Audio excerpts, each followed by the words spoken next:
In this village, the church bell still rings every hour. No one is left to hear it. The houses are locked but still furnished. Calendars on the walls, a bicycle by one door. Nobody has lived on this street in years. If your town is fading, you know this silence. And this is not one forgotten village. This is most of an entire country. 90% of this nation is squeezed onto barely 2% of its land. This is Spain. Sun, beaches, 50 million people, and a hollow, silent interior. The postcards never show it, the tourists never see it, but it is most of the map. Everyone assumes the sun, the tourists, the European money will save it. None of them can, because the very thing making the coast rich is the same thing emptying the heart. So how does a country this alive on the surface quietly die from the inside? They even have a name for it, La España vaciada, the emptied Spain. Across the interior, whole provinces hold fewer than 5 people per square kilometre. One region is so empty they call it the Spanish Lapland, like the Arctic in southern Europe. In some of these villages, the average resident is now 60 years old. One province, Soria, has lost nearly a quarter of its people in recent decades. Nearly 2,000 Spanish villages are now at risk of vanishing for good. These are not ruins from a war. They emptied in peacetime, quietly, by choice. To understand why, you have to follow the young people who walked out the door. For 70 years, the young have left these villages for the cities and the coast. There was no work in the village, no future, so they chased one in Madrid and Barcelona.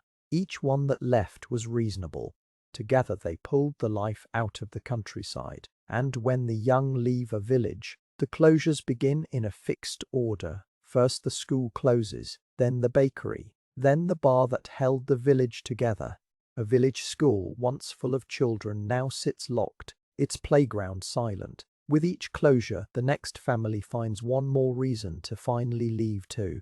In parts of Soria, the nearest hospital is a 2.5-hour ambulance ride away. For an 80-year-old alone in a dying village, that distance can be everything. And more women leave than men. The villages grow old, male and alone. Fewer young women means fewer children. Fewer children means the village cannot renew itself.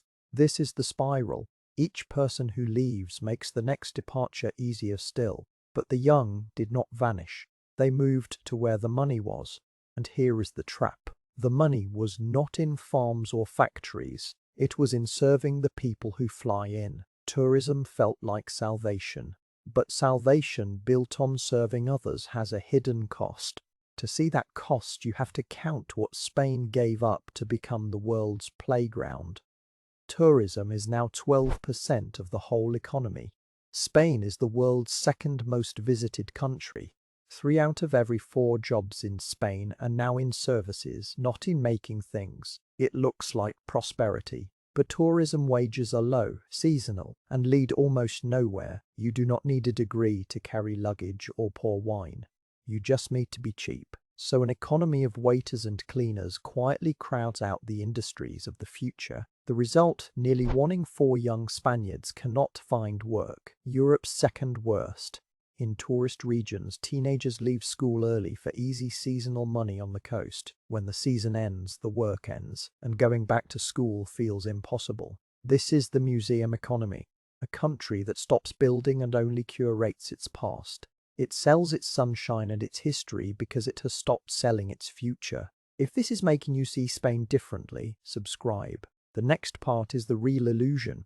Because while the interior emptied, the headline said Spain's population kept growing. Spain just hit a record population of nearly 50 million. So where is the crisis? The answer is hidden inside the number.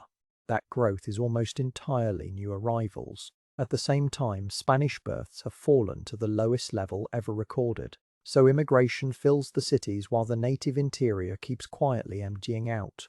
The total number looks healthy, but it hides 2 countries moving in opposite directions. One, Spain, crowds onto the coast. The other fades into silence in the hills. And some villages have found a last fragile lifeline. Immigrants willing to start over. A few towns survive only because newcomers took the jobs and homes the young abandoned. But these rescues are tiny. a few hundred people against thousands of dying towns, and the money sent to save them often arrives late, thin, and tied to outside funds. Much of it comes from European recovery funds that are set to run out by 2027. When that money stops, the question is whether anything they built can survive alone. Because you cannot subsidize a village back to life if it has no young people left. A road, a clinic, fast internet. None of it matters if there is no one to use it. This is what makes the emptying so hard to reverse. It feeds on its own momentum, and what leaves with the people is not only labor, it is everything they carried.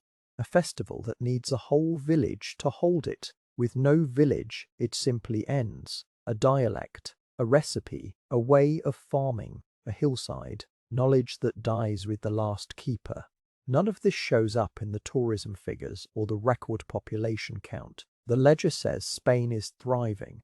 The villages say something the numbers cannot. Money can be replaced. Roads can be rebuilt. Some things only ever leave once. You cannot import a grandmother. You cannot subsidize the children who were never born. Some people left for the coast. Some simply grew old. The map looks the same either way. A child born in these hills today will inherit empty houses and a road to the coast, and almost none of this happened out of cruelty. Every choice along the way was rational. Every young person who left only wanted work, a wage, a future. You would have left too. No villain emptied these hills. A million reasonable goodbyes did it instead. And a problem with no villain is the hardest kind of problem to ever solve. You cannot vote out math. You cannot order the young to stay where there is no work. The villages even formed political movements just to be remembered by Madrid. Terror really does exist, one of their slogans said. They had to insist they were still there. They won a few seats. They slowed a few closures. But they cannot reverse the tide alone. Because the coast keeps pulling, the wages keep calling, and the young keep leaving. Which brings us back to that first village. And the bell that still rings for no one. Someone still climbs the tower to ring it. An old man who refuses to let it go silent. He has watched his whole village leave, one funeral and one suitcase at a time. He rings it anyway. Maybe out of habit, maybe so the silence does not win completely. Spain has nearly 7,000 towns with under 5,000 people, most of the map. Spain did not lose its people, it simply pushed them all to the edges. And this is not only Spain's story, it is the quiet future of much of the developed world. The country you live in may already have its own emptying interior. You just have not named it. We are taught to fear loud collapses. The quiet ones take far more and warn no one. No alarm sounds when a country hollows out. There is only the slow falling quiet. The old man finishes ringing. Tomorrow, if he is able, he will climb the tower again. The mountains will remain. The bell may not, and one day no hand will reach the rope. So tell me below, is a country still alive if its heart has gone completely quiet?